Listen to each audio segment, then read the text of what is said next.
Welcome to In Presence We Trust, a podcast about the art and heart of holding group transformational spaces.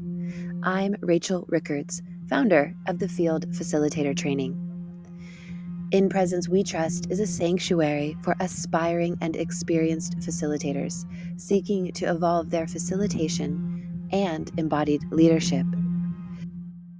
This podcast is designed to empower facilitators, leaders, and individuals from all walks of life to harness the transformative power of presence in their work and personal life.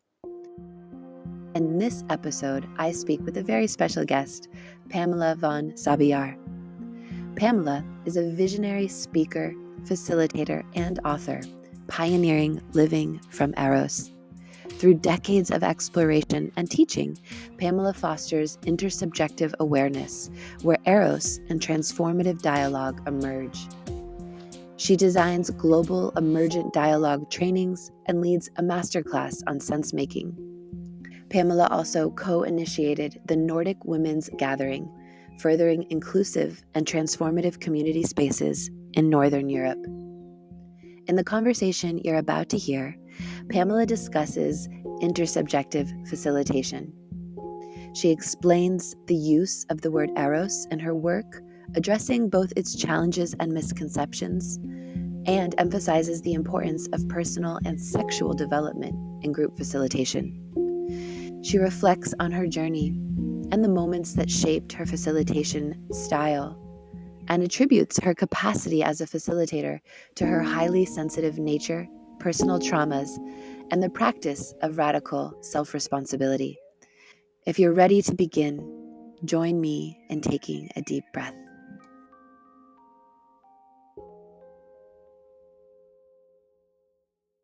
And it's a great pleasure to be here in this conversation with you and with the listeners. They're not here yet, but they are soon going to be present with us as well. Intersubjective facilitation, for me, it's and I love that you invite me to be concrete. And I was like, yeah, thank you. and I will do my best. For me right now, I'm standing on the point of saying it's a new state of consciousness. It's to practice a different gravity point in consciousness. And I could use 3 different words to try to describe more concrete what I point at when I use the word intersubjective.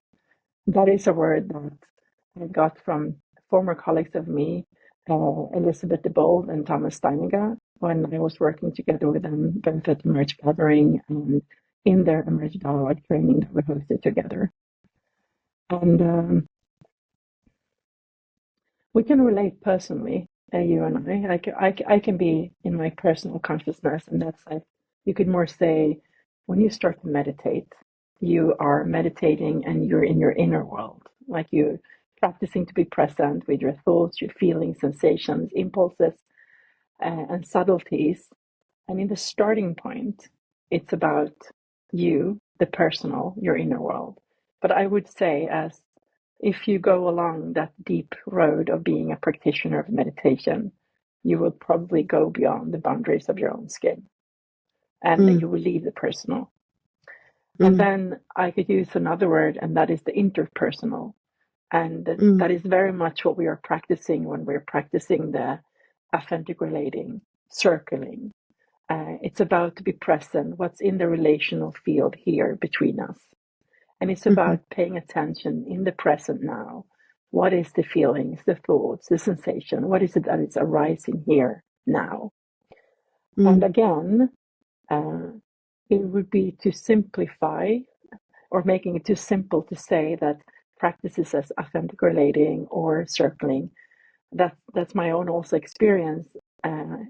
It's like when you go deep into these practices, again, it seems that you move out of the interpersonal. You move beyond the boundaries of the interpersonal. And then the intersubjective, I point more towards a place in between us, like the field in between us. A field where your personal and interpersonal is apart, but more in the back seat and still fully there. And the gravity of your consciousness is in that in betweenness. And there is Mm. something that will come alive that I sometimes have called the third force. Mm. The closest sometimes when I speak into it, if people have a practice in the tantric community or sacred sexuality, when you go into a deep space of intimacy, it's almost like you are dissolving into a deep togetherness, that you could go points almost like to oneness. And sometimes there's something that takes you, that something that is not me or you or even we, there Mm. is a force coming in. And Mm. for now, in my most because I see myself deeply as a practitioner. I don't see myself someone having the fixed or finished answers. For now, I call that a life force energy. I call that Eros. Like there is a force coming in, moving us or moving through us. And in the like sacred sexuality space, it's making love through us. And Mm. I have noticing that in deep dialogues, like in deep conversations, if you pay attention and you bring that full presence, so you as a pair or a group cohere into that deep intimacy of togetherness, that deep sense of shared awareness, then you can start to notice that something moves the dialogue, moves the conversation. And I am not aware so far it can be measured. Maybe it can, but I'm not there. But you could sense it with a different kind of measurement, and I call it resonance.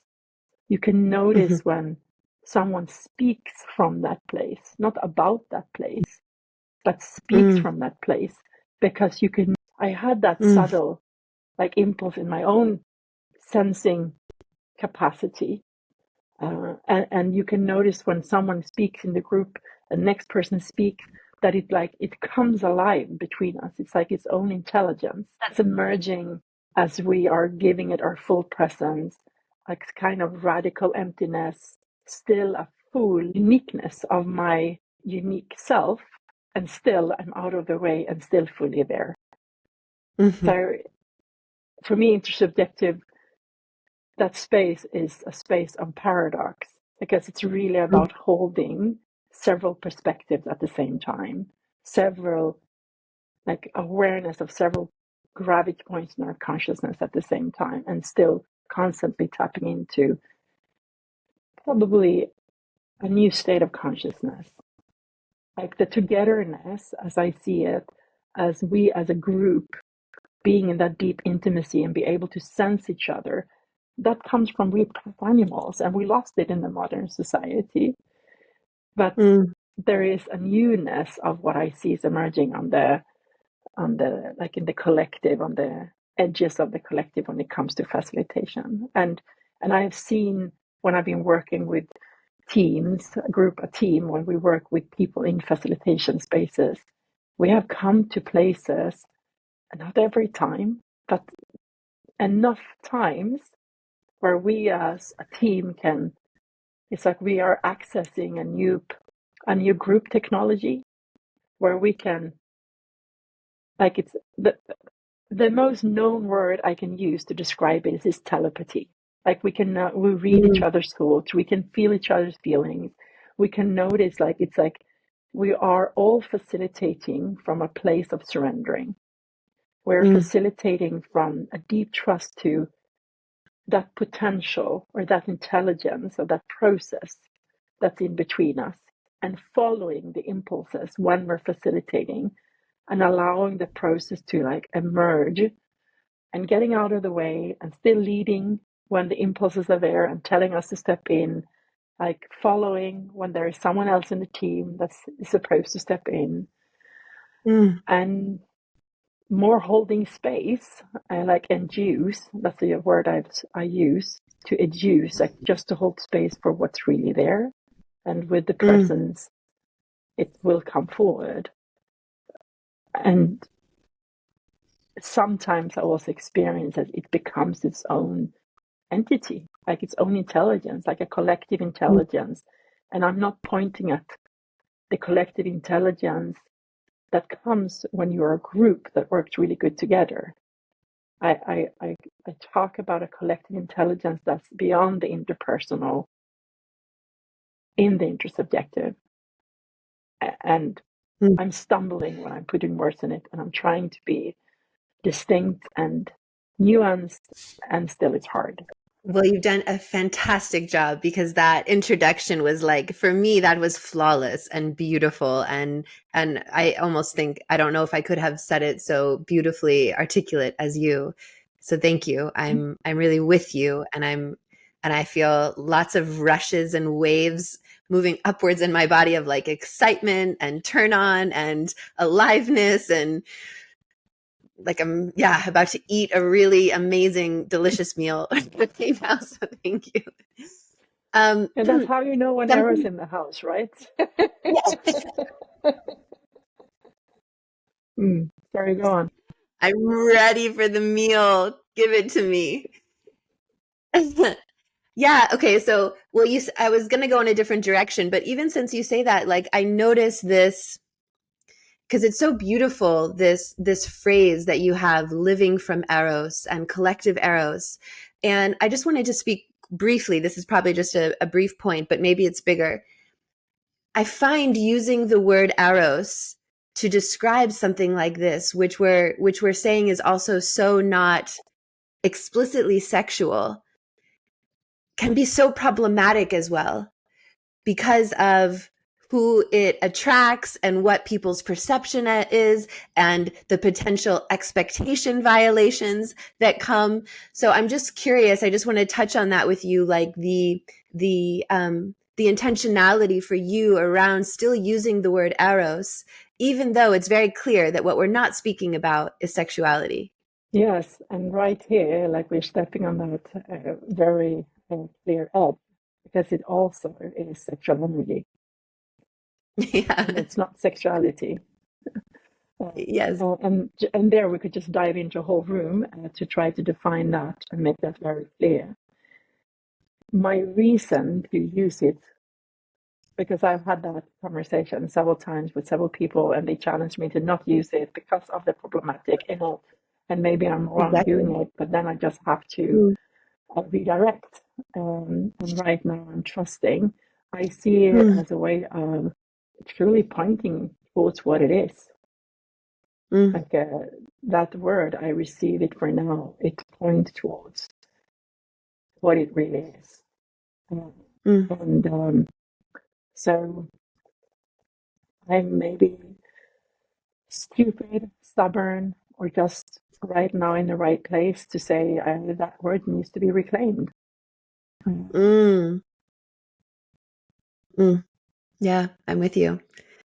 Yeah, I just wanted to touch on it because, I think we all as facilitators struggle with that these Yeah, days, yeah, especially with being blocked on social media and mm, people creating, even like Stripe and PayPal, and people get canceled from their ability to use different banking platforms. And it's like the mainstream culture has such a perception of the word Eros, and yet there is something that needs to be reclaimed, and it's a fine line. And so I just wanted mm, to, yeah, just yeah.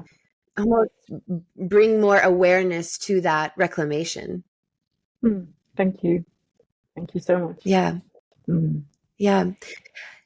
The next thing I wanted to draw back to, which is what you spoke And about, and yeah. maybe I want to say just something here, Rachel. It's coming in twice now, so I'm trying to listen to that.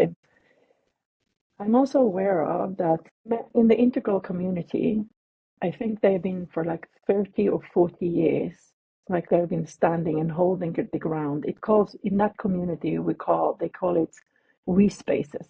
Like what I we name as intersubjective, they call it we spaces. They have done a profound work of practicing and holding that edge in facilitation and leadership of coherence, of that deep intimacy, about that togetherness. And what I also have noticed in all the uh, like this started to happen for me in my work of facilitation. Like I found out the integral community long after that this work has started to emerge in my reality. And then the last couple of years, I've been like going in and out of different integral communities and different spaces to learn, to see what is the similarities, what is the differences. And one thing that I have seen, and I don't speak for all weak space communities, of course, I can only speak for the ones I've been entering. I've seen that there is a deep practice of coherence, and it's almost like bathing, and you don't want to leave because it feels like you're bathing in deep, deep love and deep, deep togetherness, and sometimes oneness when the group is there. And I also notice that when Eros comes in, like the pure energy, I'm talking about an energy like a universal energy, when Eros comes in, life force energy, that creative sexual energy comes in, people block to sense it because there are Mhm. so much distortion and so much stories around that energy.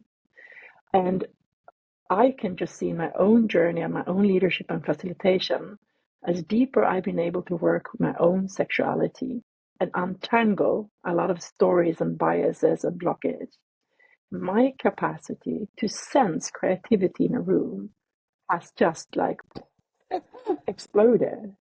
So Uh-huh. I see a very connected link between facilitators and leaders who have reclaimed their sexuality, who have worked with it and become sexual mature sovereign beings, and their capacity to hold intensity in group spaces, to hold that life Mm. force energy when it comes into the room, not closing off because we haven't sorted Mm. out our own sexuality. And Mm. it's a slippery edge with honey on it, because we also know all the stories in the tantric world or the new tantra world around Yeah. not be able to navigate it in enough integration and integral and mature way. So Hmm. that's a part of my Yeah. decision to use the Yeah. word Eros. Because Yeah. I see both, like, if I would use these kind of words like the universal force of agape, the universal Eros, the universal like force of like a deep sacredness, a presence, they all need to be free to be able to work us. Yeah. Mm. Mm. This is really beautiful, and it's connecting to the importance of the, let's just say, doing your own personal sexual development work, both as a participant and especially as a facilitator, in order to enter these more emergent inter inter like field like group spaces. Because as Mm. soon as that Eros starts to get unlocked and that blocking energy comes, it blocks the entire room from moving. Yeah, And yeah, so yeah, it is right there. yeah. I'm very much with you. Yeah, and also what you said, like just in this conversation, when we could notice we tapped in and there was a kind of resonance, and you're like, oh, I feel excited, or da da da da da da, and that is feeling arousal. Mm, And it's so easy if we haven't worked with that part of our consciousness and our like the sexuality part of us.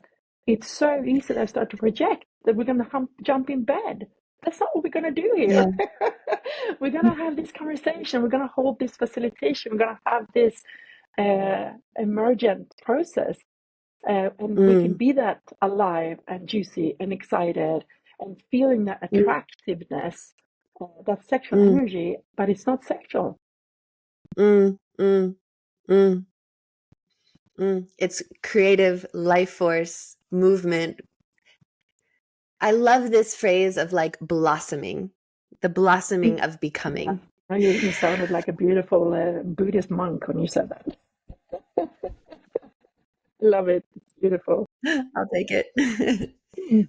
So I want to, on this same thread, but I also want to backpedal a little bit because you were speaking about what I loved this so much. You were speaking about the this word you were using, telepathy, to talk about the interconnectedness of your team.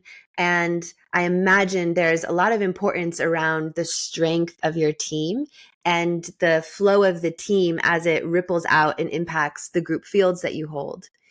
And I would love to talk a little bit more about that, because it's a big topic, at least personally for me these days. And I think for a lot of group work, the group facilitator archetype has traditionally been the lone wolf, the Mm. perfectionist, the control freak. I need to do it because either no one is going to do it for me, or I am the caretaker. And and and now I think this new moment is showing the importance of group work and coming together. And I'm curious, how are you building your teams these days? How does that happen? And what are some of the hard lessons you've had to learn around working in teams? And what is it that you're nailing right now? Mm. Mm. Oh, that's a big question to unpack. I would say that some of the deepest experience I have had of interconnectedness uh, was also definitely when I still had a lot of caretaking, controlling, and perfectionism. So that was also my hardest lesson. Mm, Um, that there was, I was a part of a great team. That we had like great, and I would call it mystical experience on how we could work together, what happened, and what did not happen, and so on. And it was also in that team that I got, yeah, I needed to totally go into a full ego death to be able to come back into a more integrated and integral space within my own leadership and my own facilitation. With mm, that, I bring with me that one of the things that I brought with me is one of the most important things is to deeply, deeply listen and actually bring your quality of presence. And in that, things unfolds in its own beautiful way. mm, Yeah. And having a even more clear, like a, onboarding process, checking in with values, checking in with agreements, roles, responsibility. So having both a very beautiful minimal structure that holds the amount of flow that wants to come through, and working on all the three levels that I shared with you before, like on the person to person, intersubjective. When we do the facilitation, we're all surrendering into that gravity point in the consciousness that we're listening to. What is it that wants to happen, and how are we going to be at best use? And I imagine one of the greatest aspects of this being trust. And I'm Mm. curious if that trust you think is mostly in the interpersonal realms or in more of the transpersonal field realms. Where is that trust coming from that allows that depth with your team? I would say, out of the experience I have so far, and if I'm checking in right now, like it's from the transpersonal, like to have that deep Mm, trust uh, to whatever is bigger than us, a deep trust to the intelligence that's within the process and yeah. that wants to evolve through us.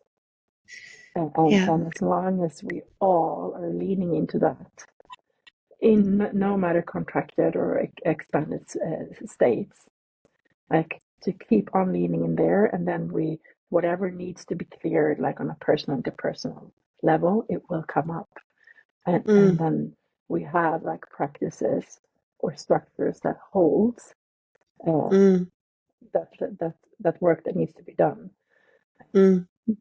Mostly it's like nervous system regulation, shadow work that comes up, or realigning our values. But like definitely, yeah, I feel it in my whole body when I speak to things. I know it's like, yeah, that's what's true for me right now. Yeah, I can feel that too. Yeah, thank you. I want to lean back now a little bit into Because I think something I know about you, or what I imagine, is that this style of group work and facilitation wasn't what you started out being in search of, or in, like, there was a process that you went through where this was revealed. And I would just love to hear a little bit more about that process where that led you here, whether it's something that happened in the group space or something that happened in your personal life. Like, what was that, if there was even a definitive moment where something in you clicked or switched and it was like, oh, this is what's happening here? What would be that moment? I'm just giving some time because, of course, I have reflected and thought through and had this conversation asked to me before, but I'm just giving some time to see if there is anything more that can come forward in our presence. There is a distinct moment that had something to do with it, and and still I don't think it's really the starting point, or like maybe that defining point. But I started out doing group work in the school system. I facilitated teachers to become better leaders so they can unfold students' potential in an even greater way. And then I didn't know what I did, but today I know. I channeled a full project for how to work with teachers in the school system to the system to support our children uh, to be more suited for the future that was waiting arriving. And I had a sense I could very clearly see that the vision that how the future came to me, what I saw that we were giving our children would not serve our children. And I saw that was like, that was a problem. And I channeled like a whole project of how to work with teachers. And I didn't know that that's what I did then, but I realized that much later. And in that moment, it was like one of, I could call it one of my strengths, were just coming forward, that the capacity to see people, like to observe, like the group field, and observe what is it that's in the way for the next thing to come forward. I didn't speak Mm. in this kind. I didn't use this kind of words because I was sensing and going by my intuition without knowing that's what I was doing. And I call it today personal Eros. Like many people, like great artists, painters, speakers, facilitators, entrepreneurs, like they're channeling. They are getting creative ideas uh, from wherever, but it's not from their brain. Like they are getting inspiration, they're getting creativity through them. They channel that and they manifest and they build beautiful things in the world. And there is something that I've seen with a distinct shift for me is when personal Eros became collective Eros. That Mm. it's us as a group can hold a bigger container and channeling creativity or intelligence through that. And for me, it came a shift. I was just challenged by my intuition or by the impulses or by the process, or sometimes I call it by life itself. So I was like challenged to let go of my manuscript as a speaker, to just go on stage, open my mouth, and just start to speak. I was challenged to go into group spaces and start to facilitate, and knowing the direction but not how to do it. I was challenged in my one-to-one work to just do crazy things. Like from my conceptual brain or rational mind, it was like, no, don't do that. And I was so guided, do that. And I was like, okay, I'm just gonna trust it because I can feel it's right and true. And I Mm. trusted it, and Mm. then I could start to see, either in one to one, oh, something very profound happened, and it had nothing to do with me. And then I could Mm. see when I was in front of audiences that people, it happened stuff in the groups, but it was not about part of me. And then I just got an impulse when I would start working like leaving being by myself and working with team, that we could be in this together. Like we could be one mind or one body together, and we could channel, we could tap into and facilitate from a space, yeah, that was not from our personal. And then I feel that I was really guided of how to support the team to drop deeper into that space. And I did it along the way. It was never that I read something about it or like it emerged. And I was just brave enough because I was scared a lot. I can still be. I can, and it's just that the trust, because I can sense and feel it so deeply that it's real, it's there.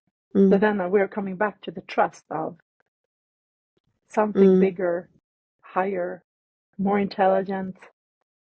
Call it whatever you want. I don't know what to call it. I call it many different things. It's more a relationship. Like it's something that's alive. It's there.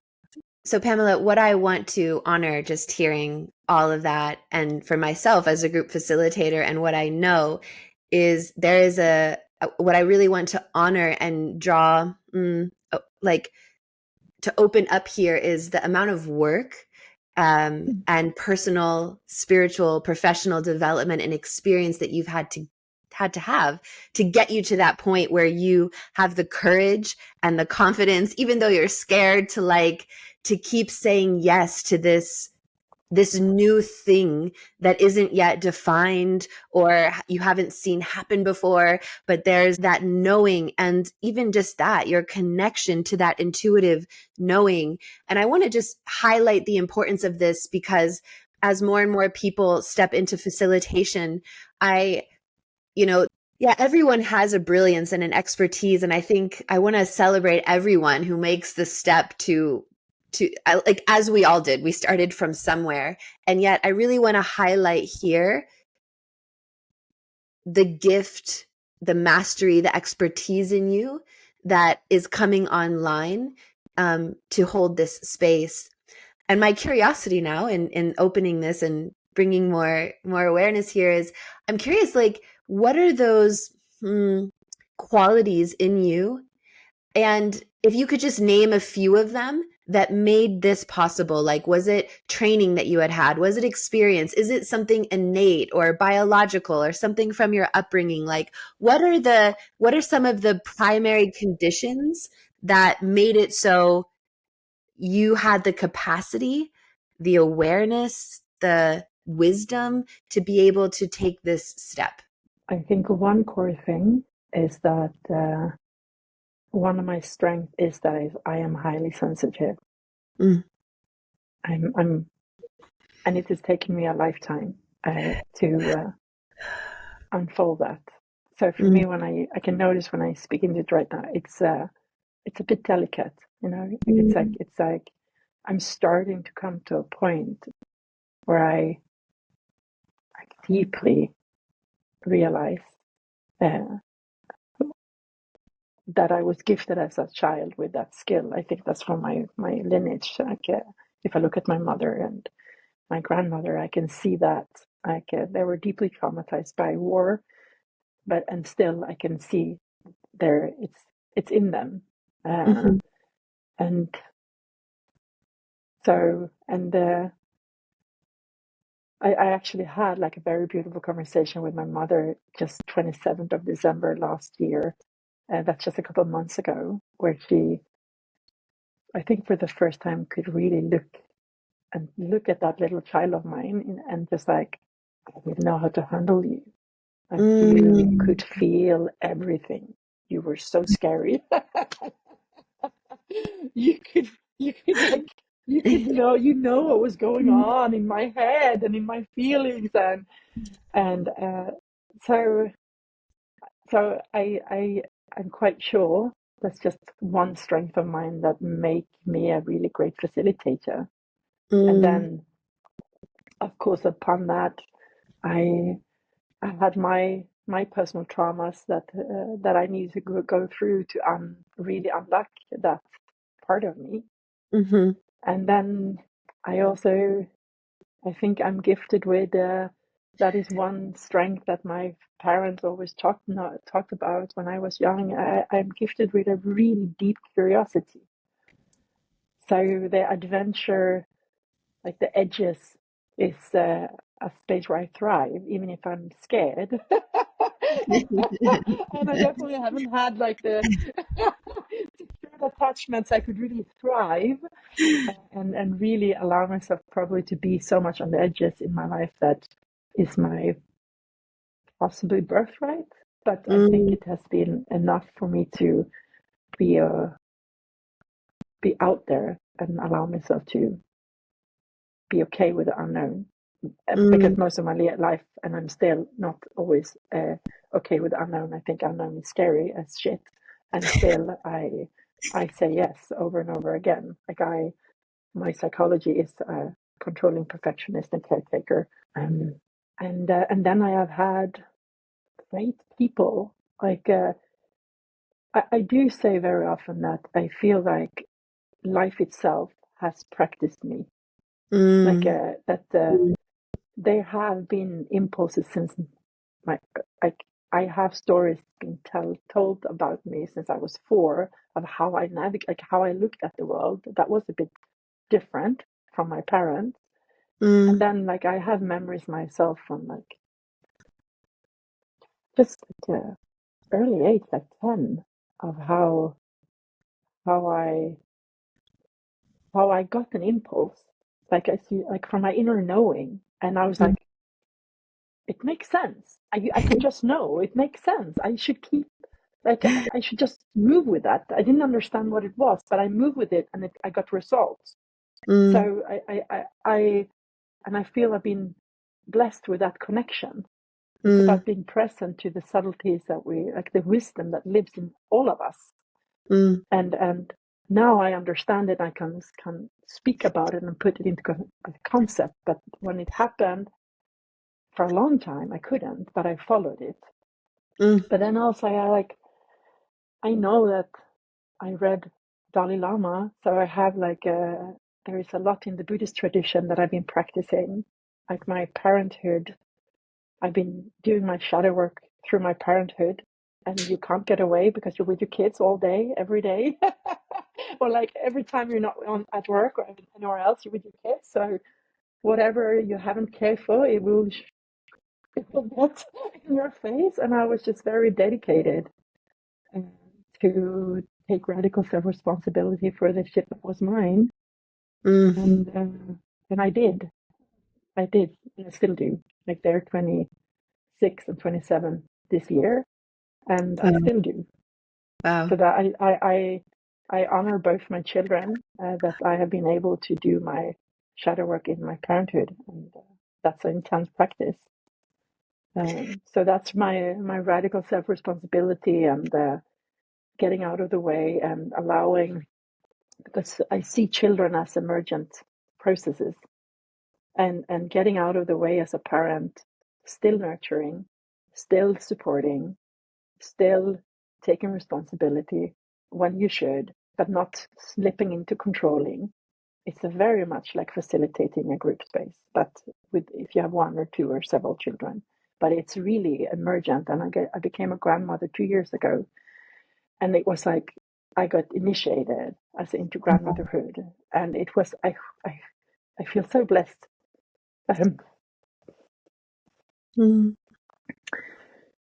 How I, through my relationship with my daughter and my granddaughter, was again gifted to see how emergence truly happens. Like, what is it to truly hold space? What is it to truly listen to what's already present and to give that your full presence and bringing like your directionality, your wisdom in the right moments, and shut the fuck up when you should not say anything and just be out of the way.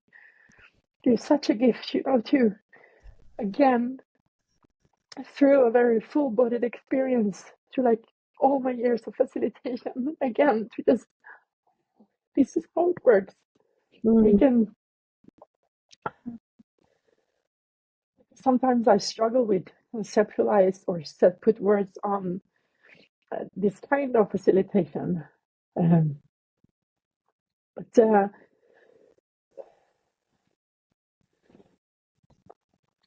yeah, so it got so intense here with my inside right now. So my brain lost a little bit the directionality of where we were going in the conversation. I Uh, just want to say thank you for bringing in parenthood and the connection. And, I'm also a mother now of an almost 3-year-old.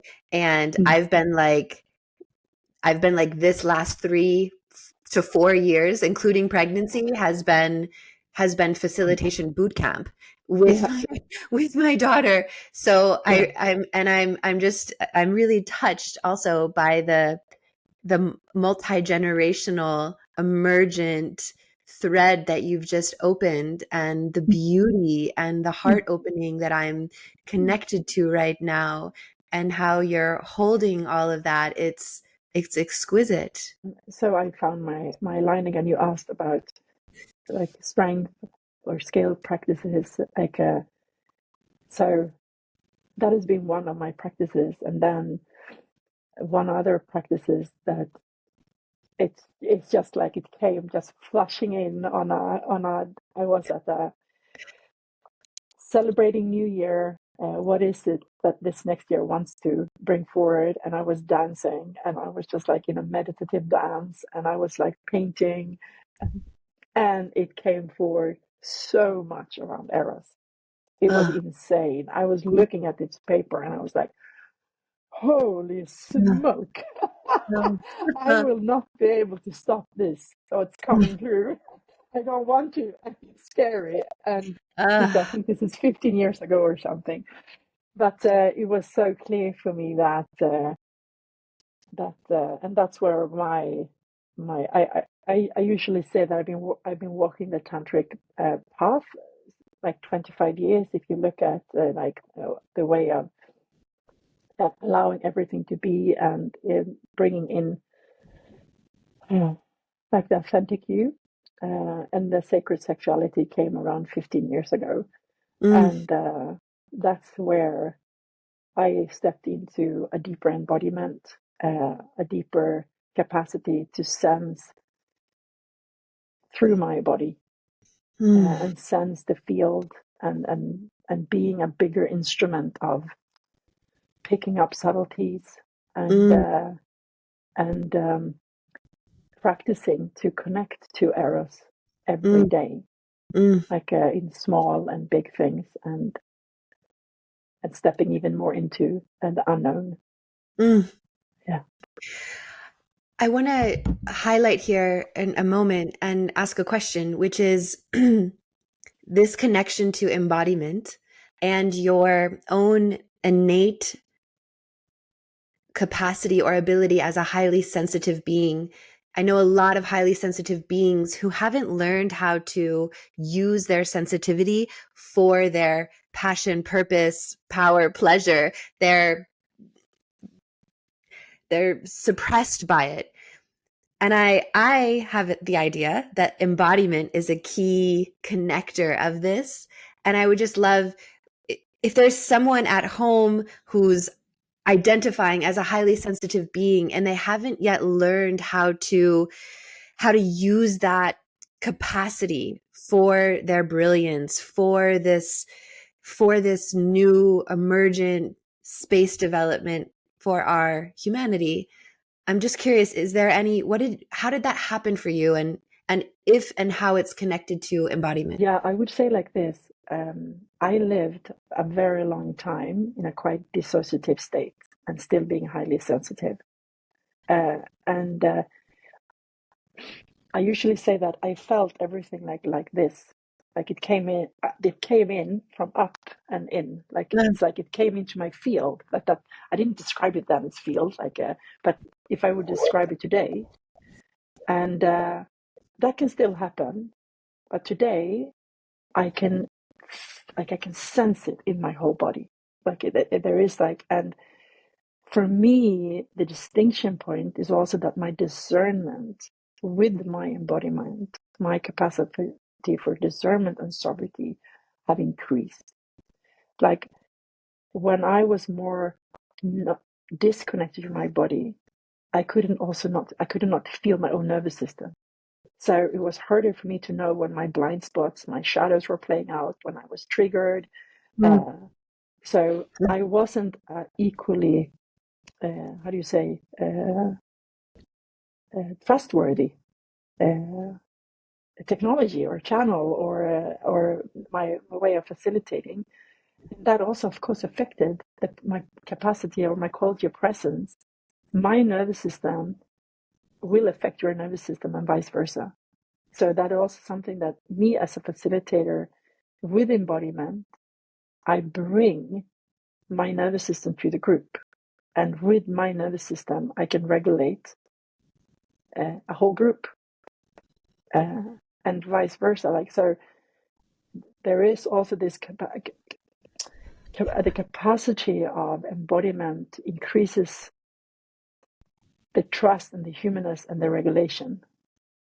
And if I'm not, my level of embodiment is also affecting my own like capacity of needs and desires and boundaries.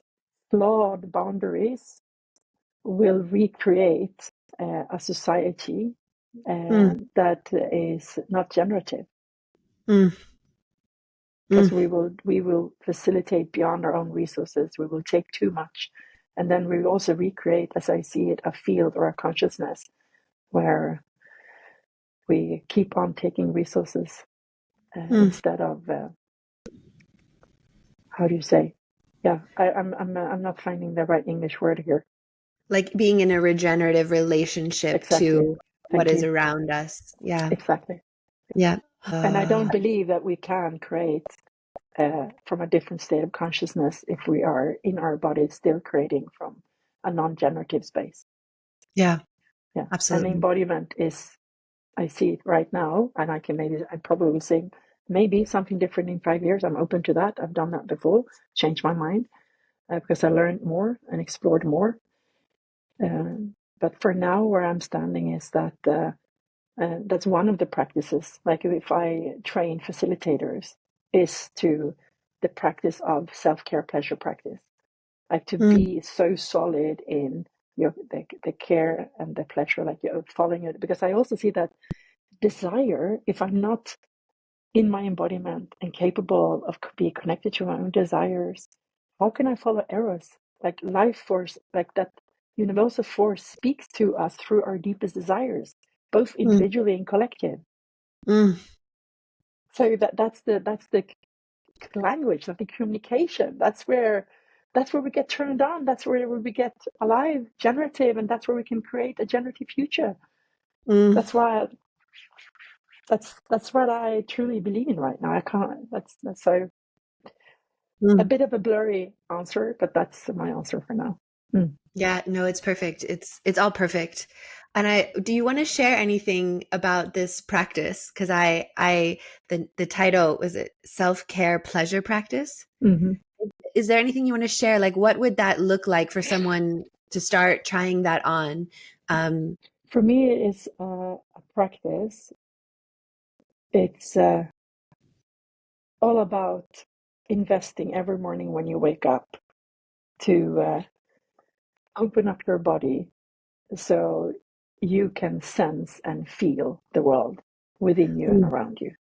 mm, So whatever is numb, stuck, um, tense, in pain, stagnated, like we live in a modern society, just like walking outside the door and driving the car, like it's too much for most bodies if we are really in the body.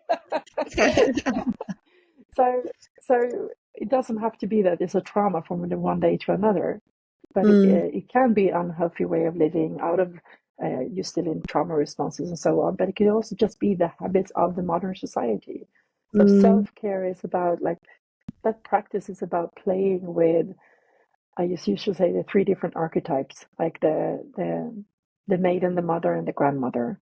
Like to check mm, in with what's my desires, what is my mm, needs, what is my boundaries. It can be mm, that I wake up and I do fascia unwinding. It can be that mm, I wake up and do a pleasure activation by activating my life force energy. It can be that mm, I do breast massage. It can be that I reflect and drink a cup of tea with all that candlelight and good music. But it's mm, really about not being, uh, I'm doing this every single day and I'm doing it in this linear because I should, or no, it's really about checking in. Bring your presence to your body. What's really alive here this morning? To open my body to be even more connected. What is needed?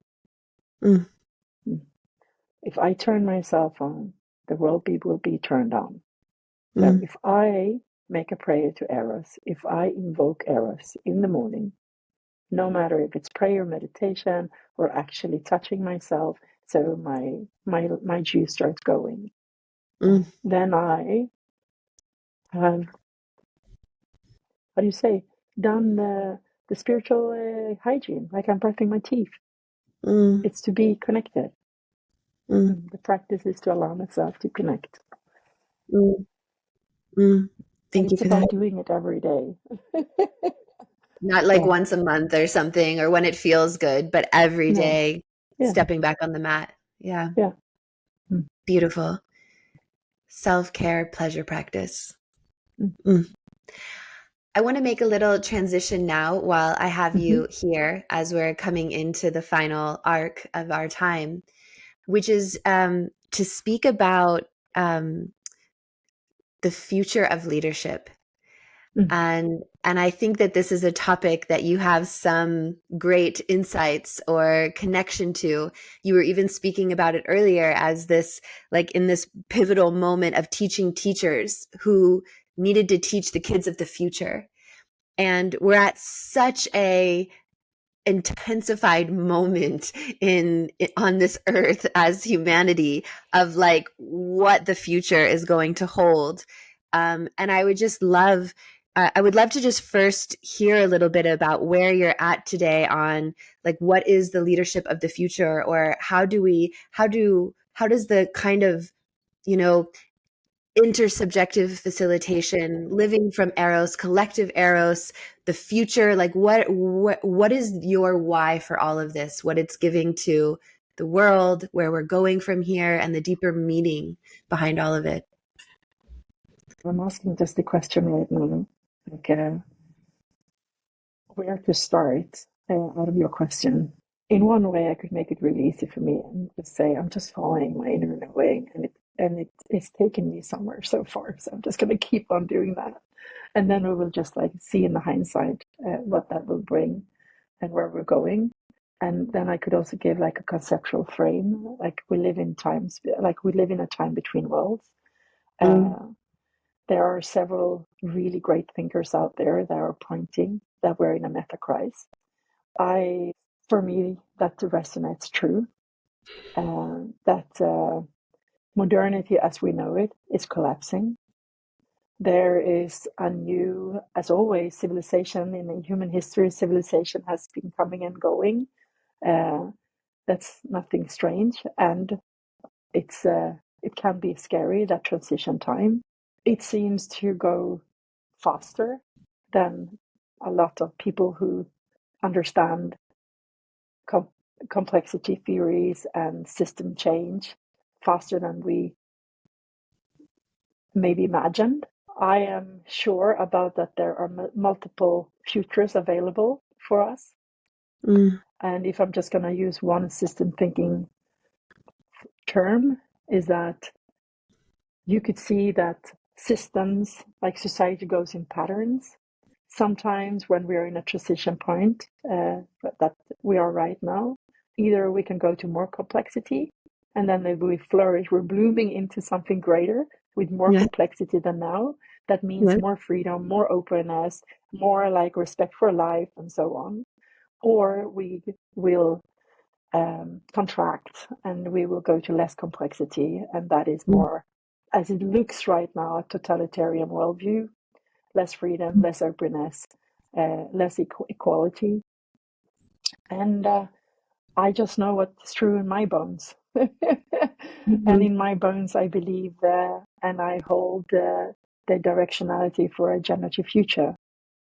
And I say that my masterclass, Facilitate the Shift, is about training high skilled facilitators to facilitate this shift. Because Mm, I believe right now that whatever is going to create, like whatever new that is going to have a higher complexity than it's created right now, will not come from our frontal cortex. It will mm, come from a greater intelligence and a greater creativity. mm, And I see that leaders on the edge, facilitators on the edge, are the ones that can hold space with a deep quality of presence and mm, inviting people in to trust in something that's bigger. mm, mm, To call, I would say, like to call in. And here I get touched again because it resonates so true in every cell of my body. Like to call in the sacred. And for me right now, the sacred, what's more sacred than life? All mm, life. And there, like I can notice, like the grandmother comes forward, like yeah. When I look into her eyes, I see that unbroken pulse of life, all life, and that's what I think is needed of leaders and facilitators right now to say, I I want to hold space for that. mm, And then I strongly believe that then I have to keep my radical hope when the system is crumbling and the world gets even more and more crazy. And I am building my own sanctuary and thinking like, oh, community is important right now because if it gets really bad, we need each other. And at the same mm, time, I'm living every day uh, as a blessing, as you said, blessing of becoming. Like I'm living and enjoying, and life is great and it's marvelous, and I'm grateful and it's sacred. And I also hold that my kids and my grandchild will not have probably as good as I've had it, mm, and uh, and that's also really tough. mm, And I may be all wrong, but I can just right now keep on going and trusting my sensing and my inner knowing and mm, listening and talking and reading and surrounding myself with people, leaders all over the world that mm, are on that edge, looking and trying to make sense out of where we're at. And I mm, can just say yes to what I see is emerging, or saying like calling me into like show up for this, show up for this. mm, mm, mm. I don't even know if I responded to your question. I'm sorry. You're doing great. You're doing so good. Mm, Every mm, answer is perfect. mm, I this name, facilitate the shift, mm, is a yeah, it is like the perfection of a name, because inherent in the name I know exactly what you're facilitating and teaching. mm. And as we're closing here, I'm going to I just want to an idea, this facilitate the shift, and you, like, what are you hoping that every leader that takes this training walks away from with you? What is the skill or capacity or new awareness that they're leaving with, that you're sending them out into this unknown world? What I've noticed happens is they get experience of shared awareness. They get an experience of that group technology, of that Mm, nascent potential, like mm, what's possible as a starting point. Because I don't think in any way that that I even can see or have fully tapped the full potential of what we can as humans. Uh, and, and I can see that several people who've been in the training, like they walk out and say, this is something new. This is a different mm, kind of consciousness. It's a different state of consciousness.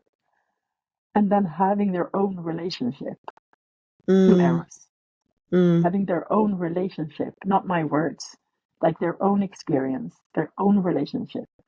mm. their own relationship to Eros, and that they start to notice before they leave the training, that when they facilitate or lead from that space, something happens that is beyond what they could figure out themselves. Mm. And that they can transmit that to others and other groups they step into. And they do that in their own way. Yeah. Yeah. Yeah. Perfect. Beautiful. I love this. And another thing, to have spent time in a learning environment where feedback gets totally uncharged. Nice. Where we're able to hold the tension of conflict and move through to a better, more unified place together. Mm. Yeah. Yeah.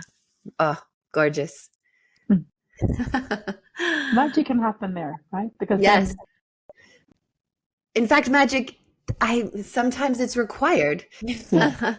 Thank you so much for this conversation, Pamela. I'm even more inspired and in awe and like celebration of you and all that you are and what you're holding and creating in the world. And if there's anything that you'd like to close with, where people can find you, or any opportunities to meet you or train or be mentored by you, if there's anything you'd like to share now, I'd just love to invite. How can people keep deepening with you and learning with you? They can find my webpage on my name, and then they can take it from there. Yeah, Great. And you have thank a you. beautiful website, Yeah, gorgeous thank website, you. really cool too. Really, yeah, I really enjoyed your website. Well, just go check out Pamela's website. There'll be links somewhere. I can highly, highly recommend. It's gorgeous. The team that made it, they are amazing. So Yeah, thank you so much. Yeah, well thank done. you. Thank Thank you you so so much, much for Rachel, for this conversation. Thank you for your quality of presence, and thank you for what's unfolding between us.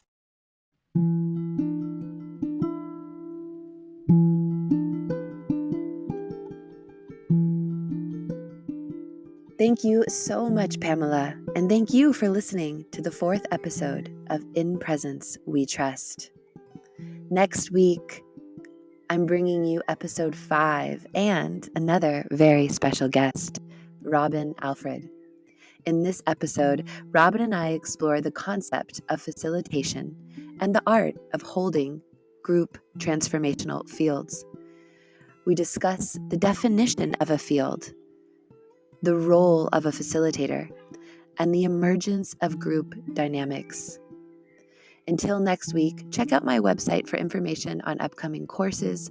There's links in the show notes for all the details of everything we've spoken about in this episode.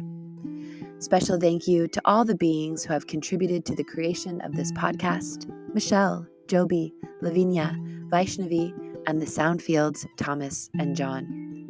Thank you again for joining me as we continue the journey and open up this new communal space and learning environment that is In Presence We Trust.